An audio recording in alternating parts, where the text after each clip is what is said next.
Pemirsa, rumah bersih adalah idaman setiap keluarga. Terlebih di saat pandemi COVID-19, rumah harus terjaga kebersihannya dan kerap disemprot disinfektan. Jasa bersih-bersih rumah termasuk bisnis yang survive dan mendulang rupiah di tengah pandemi. Bagaimana para pemilik jasa bersih-bersih rumah ini mengelola bisnisnya di tengah pandemi? Apa pula kiat mereka mendulang rupiah? Bersama saya Eliza Hasan, inilah Creative Money.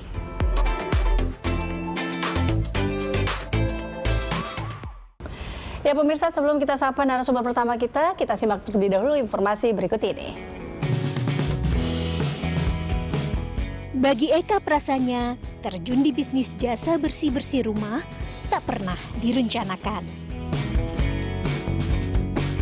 Pemicunya adalah alergi pada anak akibat tungau kasur. Ia pun mencari info dan berhasil menemukan metode hydroallergenic vacuum. Sejak itu, permintaan bebersih rumah datang dari sanak keluarga dan teman-teman. Eka memberanikan diri berhenti kerja kantoran dan mendirikan Dedi Super Clean pada 2017.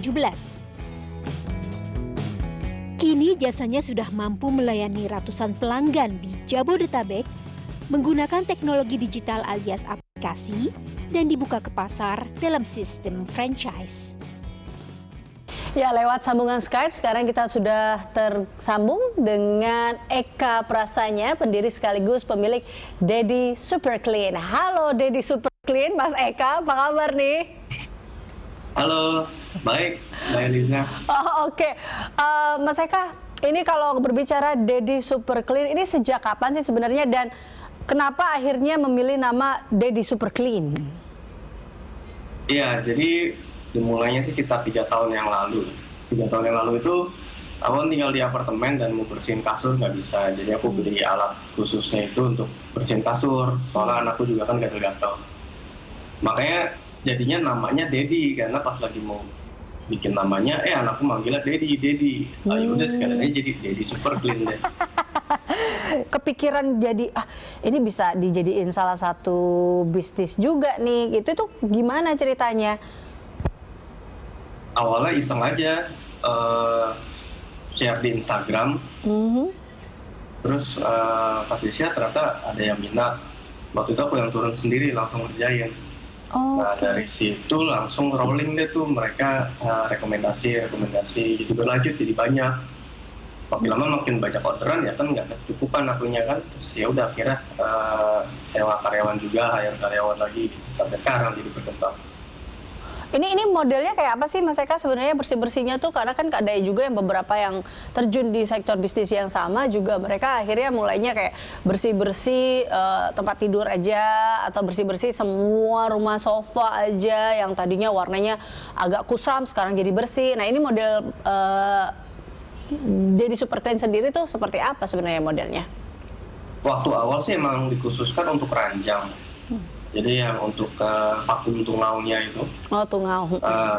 Sekarang sih sudah berkembang. Sekarang ada white service juga kita namain. Itu yang kayak buat cuci sofa, cuci karpet.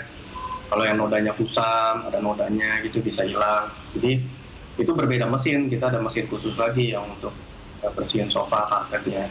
Waktu itu ingat nggak sih berapa modal lah paling nggak yang dikeluarkan oleh Mas Eka pertama kali itu untuk memulai bisnis ini, untuk berani akhirnya bisnisin deh coba-coba gitu?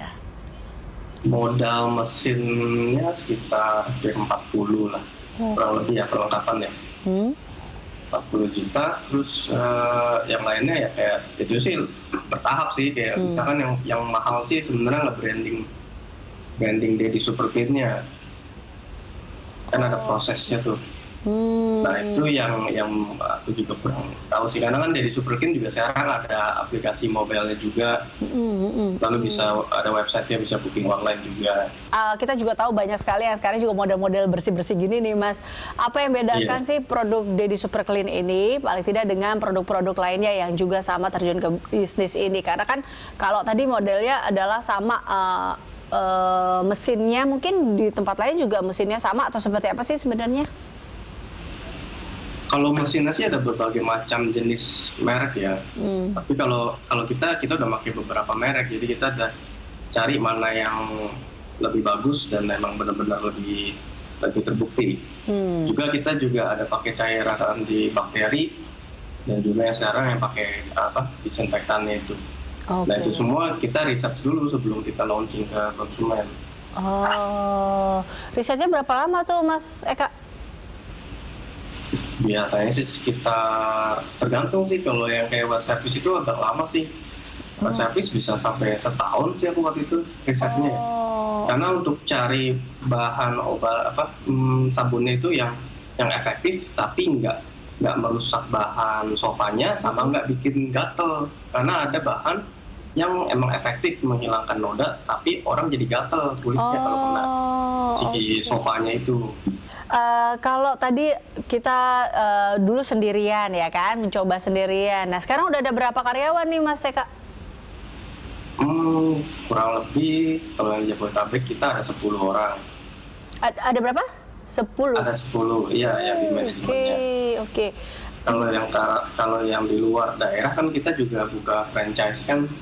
Jadi franchise kita juga ada di Bandung, di Surabaya, di Tegal baru buka kemarin, di Bali sama di Sangatta dan di Yogyakarta juga. Kan kita buka ini franchise-nya. Jadi kalau dia mau buka usaha seperti ini daripada yang nge-branding ulang lagi di kotanya, lalu harus riset lagi, ya tinggal pakai yang SOP yang kita udah ada.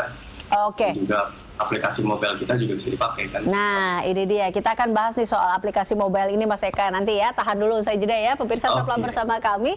Kita masih akan bahas tentang bersih-bersih sama Dedi Super Clean.